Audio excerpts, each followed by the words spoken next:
Sweetheart. Wanted, sweetheart. Hello, ma'am. Hi. Magandang araw. Ano ngayon, ma'am? Saudi po. Saan sa Saudi? Jeddah. Pupunta ka ba? Passport. Kung nagka-passport, so puntahan ko. Ano daw? Wala pa akong passport. Ewan ko. Kaya lang. Ganon. Saan po yung location nyo ngayon? Los Baños. Laguna yon? Laguna. Okay. So, ma'am, taga saan ka dito sa Philippines? Negros po. Saan po? Sa Negros, hindi po ba naririnig yung boses ko? Naririnig naman, putol-putol lang. Baka po sa net mo.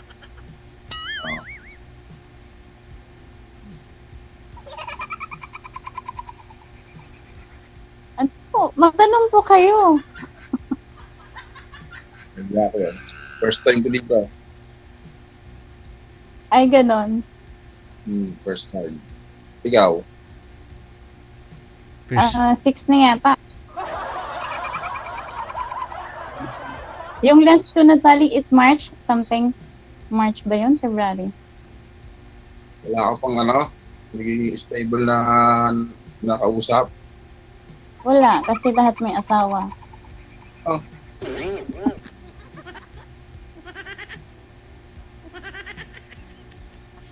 Ikaw, wala. Ano po? Ikaw, may asawa ka? Wala po. Anak? Meron. 10. Dami naman. Kaya pa? Dadagdagan pa natin. Ayun. Ikaw po, nagkaroon po ba kayo ng anak sa past? Meron, 2. So, asan yung nanay? Nasa damam. So, anong status? Wala, anak na lang. Ha? Anak na lang meron kami. Di naman talaga mawawala yung anak eh. Kasi ang status ng sitwasyon namin, yung setup namin, sa anak na lang kung paano maganda yung mga bata. Bakit? Ano nangyari? Naghiwalay kayo o naghiwalay kayo ng lugar? Nagkaroon ng parehas na kinasama. Di wow. Pwede pala yun, no? Yung mag-asawa kayo tapos nung nagkalayo na, pareho na rin kayo. Paano siya nagkaroon ng kinasama? Nasa damam siya. Nagkaroon ng boyfriend sa cellphone. Tapos nagsama sila sa cellphone. Pag-uwi niya, Ganon. Kasal kayo? hindi. Hmm. Ikaw, kasal. Opo, kasal po ako. Mahirap yun sa'yo, kasal ka pala. Biyuda na yan, sir. Hindi pa kasal sa mga naging boyfriend niya.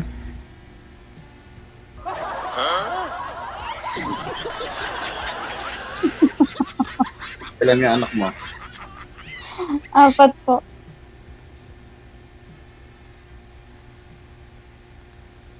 Apat, ako 2. Ang lungkot ni Sir kausap ba? May problema po ba kayo? Buwan tayo ng konti, first time.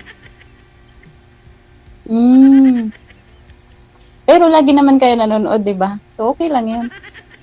Oo, napapanood ko lang sa Facebook. Ay, alangan naman. Sa Facebook naman talaga to. Ayun, ilang taon na po pa pala kayo? 35. Okay. Ikaw, ilang taon ka na? 32 po. Ano po yung ideal woman mo? Ideal woman ka? Yung hindi man loloko, mabait. Ano na yan eh? Ano ba tawag doon? Yung parang familiar na ba? Wala bang iba? Kasi lagi sinasabi ng mga lalaking ganon. Natural naman sa buhay natin na mayroong manloloko kasi mayroong nagpapaloko eh. Ayos. O, di ba? Kung hindi ka magpapaloko, edi hindi ka maloko. Ganon lang yun. Kailangan ng stable na kasama natin, ano na eh, parating na sa edad, paedad na. Kailangan ng may makasamang tamang tao. So, paano mo nga makilala o makita yung tamang tao kung hindi mo alam kung ano talaga yung ideal woman mo? Siyempre, kikilalanin mo na kung talagang seryoso. How come? In what way? Oh, English yun ah. Wala Inglesa, baka dumugo ilong ko na. Ayun, sa paanong paraan mo kilalanin yung isang tao although na LDR kayo o sa malayo mo siya o sa LDR mo siya makilala, ganon. Kung magiging tayo, di tiwala, So kapag hindi pala magiging tayo, hindi ka magtitiwala. di tiwala, kikilalanin, siyempre, magiging friend tayo, mag-uusap tayo. So paano kung hindi pala maging kayo? Paano mo ibigay yung tiwala mo? At paano mo kilalanin yung isang tao? Parang ano, nag-apply sa pabrika, orientation na. Di ba? Nag-a-apply ka naman sa sweetheart, di ba? So nagtatanong ako.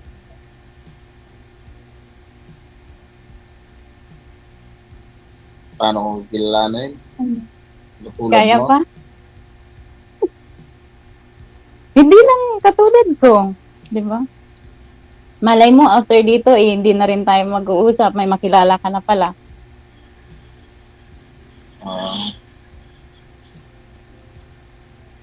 Hindi ko alam. Ha? Hindi mo alam. So, yun na nga yung sinasabi ko eh. Paano mo mahahanap yung tamang tao para sa'yo kasi nga hindi mo alam yung kung ano talaga yung ideal woman mo o yung gusto mo makakasama sa buhay. Parang teacher strict to ang mga tanungan Hindi yun.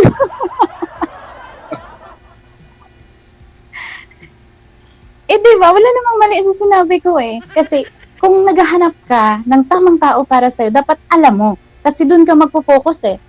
Sa taong gusto mo.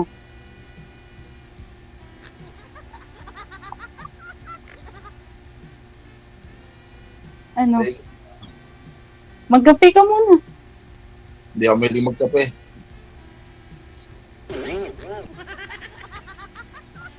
Tubig na naman. O di magtubig ka muna para mayroon kang energy. Hindi na magtubig. So ayun, di ba naghiwalay kayo ng asawa mo tapos nagkaroon ka ng ka-live-in. So kailan 'yon? Kailan kayo naghiwalay ng asawa mo dito sa Damam? Tagal na. Ayaw kong pag-usapan niya. Huh? Ayaw kong pag-usapan siya. Okay, kasi baka nanonood siya, Then, so, yung naging ka-live-in niyo po, kailan po kayo naghiwalay? October 28. Last year. So, after that, if nagkaroon po kayo ulit ng karelasyon, no, wala? Wala. Ang lakas ng energy mo talaga, sir, no? Parang hihiga ka pa.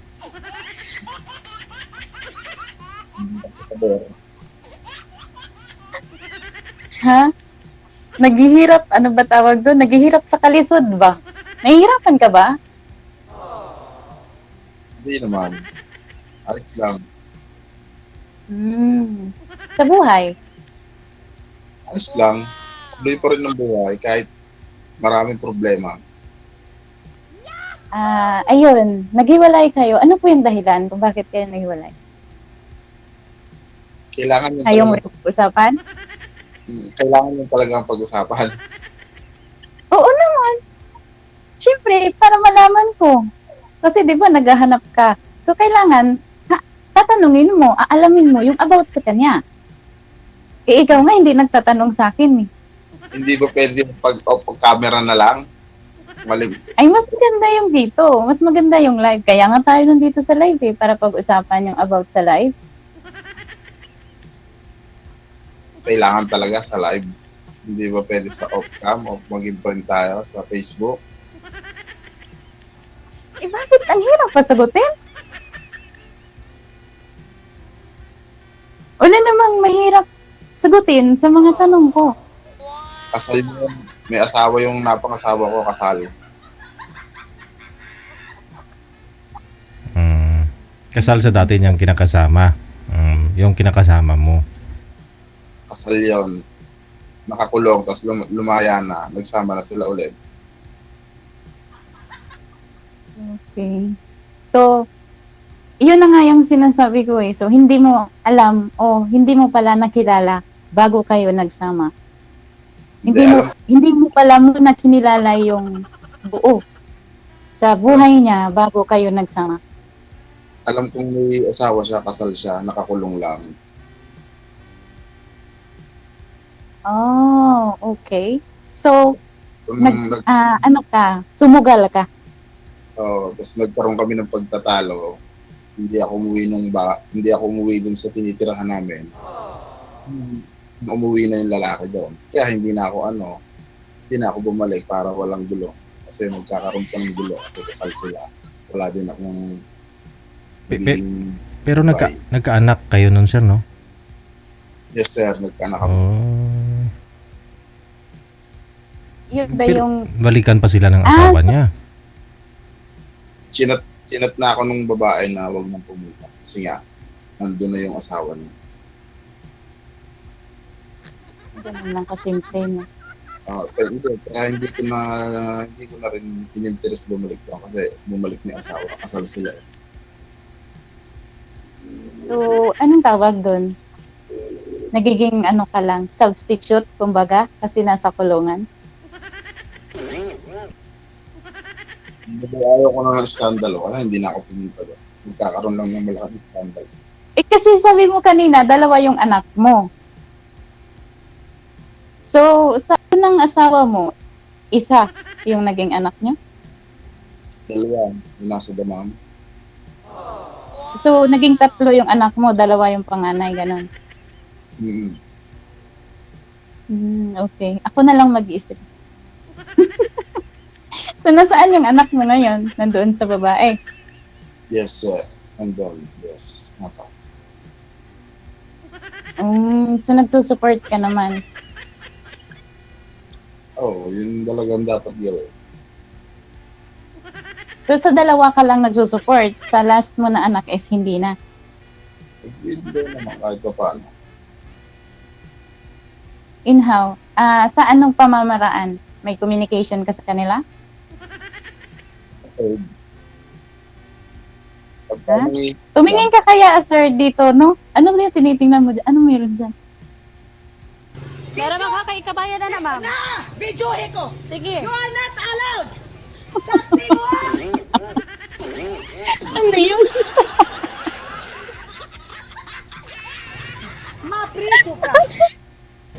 Mabriso ka.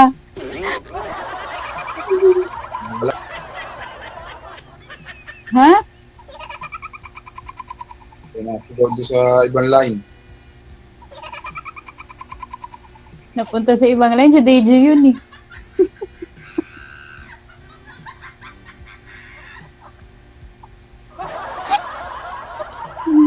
Ayun, ano na. So ikaw naman po yung magtanong sa akin. Ang dami ko ng tanong sa'yo eh. Napakamasayahin ng tao. Ano? Oo naman, bawal malungkot eh. Maiksi lang yung buhay. Sabi nga, no to hate, give love, and di ba? enjoy life kasi life is too short. Like, so shit. Ilang taon ka na dyan sa, sa abroad? Magdadalawang taon na. Unang alis o pabalik-balik na? Una, first timer in abroad. Kailan uwi mo? Bakit susunduin mo ako? Kung magpapasundo ka Asan nga ba yung location mo? Laguna. Okay.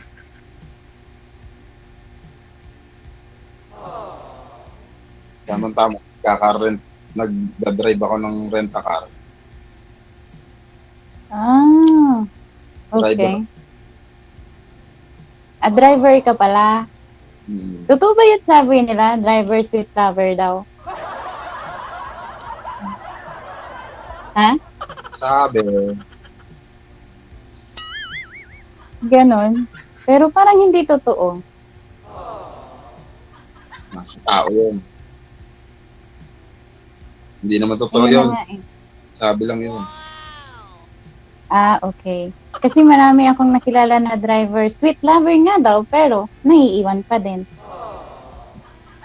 Hmm. Kasi nakakahanap ng mas sweet. Pero, Ah,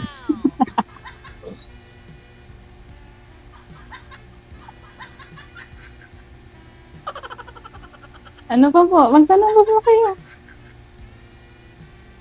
6 na beses ka na sumali dito, wala ka pang nakaka-stay in na nakarelasyon. Tiin. Daw Tama. ano ba? Masali ka na, walang naging stable. Wala. Kasi una na ganun. Basta wala. Kasi siguro nga, hindi ko yun tadhana. Mo gusto. Kasi 'di ba? Ikaw na nagsabi kung talagang yung taong hindi para sa kahit anong gawin niyo dalawa, kung talagang may saging ako. Kung ano talaga yung nyo, kung talagang nagmamahalan kayo pero hindi naman din kayo para sa isa't isa, maghihiwalay at maghihiwalay din kayo. Ano bang hanap mo sa isang lalaki kaya hindi ka nakakakuha ng stable? Simple lang, responsableng tao. Responsableng maging tatay at maging partner sa buhay. That's it. Pero irresponsible yung mga nakausap mo dito.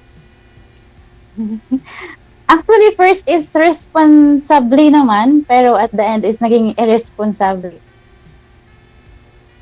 Kasi, responsable is simpleng word lang yon, pero mahirap gampanan.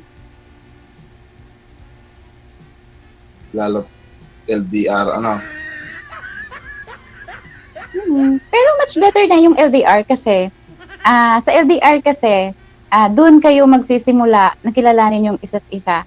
Actually, kung mayroon mang hindi pa nabuo sa inyong dalawa, kasi nga galing kayo sa broken, is kapag nagkakilala kayo, unti-unti yun, habang binubuo mo yung sarili mo, at LDR kayo, kapag nag-meet up na kayo, is maging okay na kayo dalawa.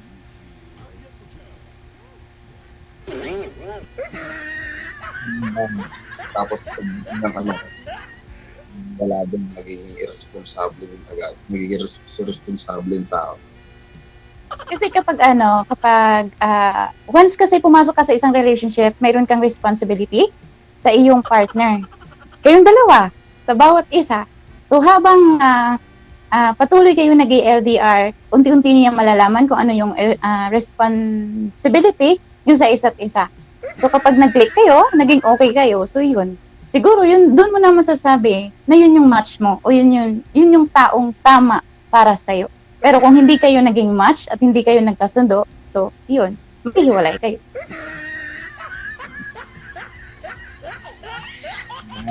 Walang gusto. Walang kontrahan. Suporta lang. Kailangan support lagi sa isa. Saan? Kailangan pa ng gusto ng bawat isa. Depende. Kasi kung gusto niya at hindi mo rin gusto, paano mo susupport? Kaso malimit, lagi nag-aaway eh. Talo, selos. Natural. Kasi siyempre, mahal mo.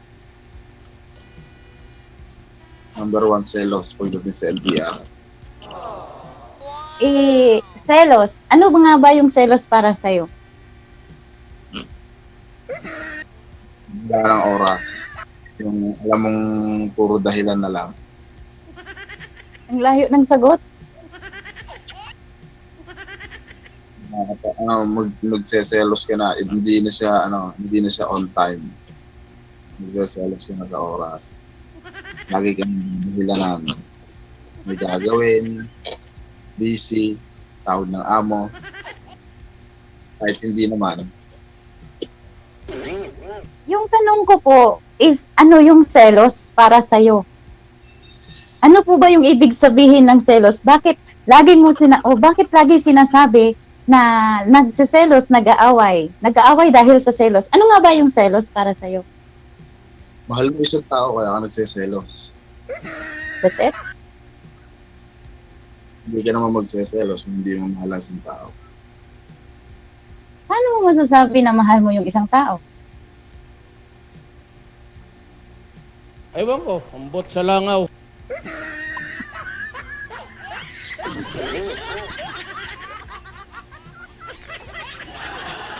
Ano, kaya pa sir? Hindi lang, kaya lang. Kaya.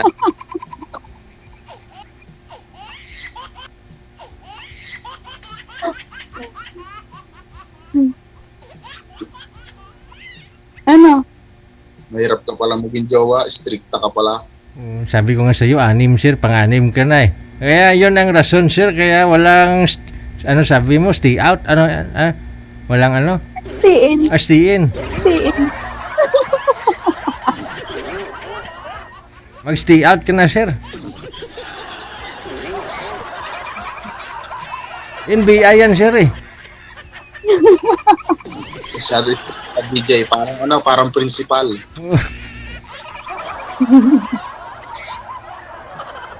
Hindi, kasi nga 'di ba, marami na akong experiences about relationship, about love. So kaya ko yan tinatanong. Actually ngayon ko lang naman yan natatanong. Kasi if you kung gusto mo ng isang stable na relasyon, is dapat alam mo lahat. Kung hindi ka pa handa at hindi mo alam, di wag muna, 'di ba? Kasi mafi-failed ka lang din. Tama ba o tama? Paano mo malalaman kaagad masusubukan kung hindi mo pa nakakarelasyon yung isang tao? Tinatanong mo na kaagad, ini-strict. Kumbaga, direct to the point ka na kaagad. Paano Yes, maganda yung prangkahan. 'Di ba? Kasi hindi naman sa isang katulad to nagkausap ta, hindi naman kaagad paano ko mapapakita agad sa yung responsibility ng isang tao, maging responsible. Kung kaya pa. nagkita, ngayon pala tayo magkausap. Hindi pa natin nakikilala yung isa't isa. Hindi ko naman sinabi na ipakita mo sa akin na mahal mo agad ako o mahal mo ako. Pinapa-explain ko lang sa'yo kung paano ba yung mahal o ano ba yung mahal para sa'yo at ano ba yung selos para sa'yo. Hindi ko sinabi na talagang sabihin mo na mahal mo agad ako o ipatunayan mo na mahal mo ako. Ganon. Mahirap kasi explain agad, sabihin ka agad sa sarili na kung ano yung klase ng pagmamahal. Kung halimbawa, sasabihin ko na ikaw na rin nagsabi, baka puro lang, una lang sa salita, lagi lang nakikilala mo. Pagdating sa huli na din naman, magiging irresponsible din naman. Kasi doon mo makikilala, pagka naging kayo na, nakaka-chat mo na, nakakausap mo ng matagal, mapagmamasdan mo sa araw-araw, diba? Hindi naman kaagad, mahirap kasing paliwanag lang ng paliwanag. pero hindi rin naman mapapakita agad ng isang tao sa paliwanag. Mahirap yung paliwanag lang eh. Okay. May point ka naman na mahirap paliwanag, pero kailangan gawin, di ba? Effort. Pero, doon ko kasi mababase kung talagang kaya mo yun gawin based sa mga sagot mo sa akin. Hindi yan sa naramdaman mo, kundi yung pananaw mo about sa pag-ibig, about sa pagmamahal. Yun po yung tanong ko. Masasagot ko lang yung tanong mo pagka yung halimbawang magiging tayo, mapapakita ko sa'yo. Doon ko lang masasagot yung tanong mo. Kasi yung tanong pa lang na ipapaliwanag lang, kasi about sa mga naging experience niya, sa naging karelasyon ko din, naging karelasyon mo. Siyempre, mayroong mga maganda, may pangit, sa mahaba din ng mga pinagsamahan. Kasi yung makakasama, iba naman yung kung makikita mo naman yung ano yung ipapakita sa'yo ng karelasyon mo. I'm out. Overtime na tayo. Sige. Sige, off-cam ko na kayo, Chin, ha? Sir? Paulo, no? PJ, thank you po. Good luck. Bye-bye. Wanted, Sweetheart. Wanted, Sweetheart. Oh. Doon ka na mag-explain, sir, sa off-cam, sir.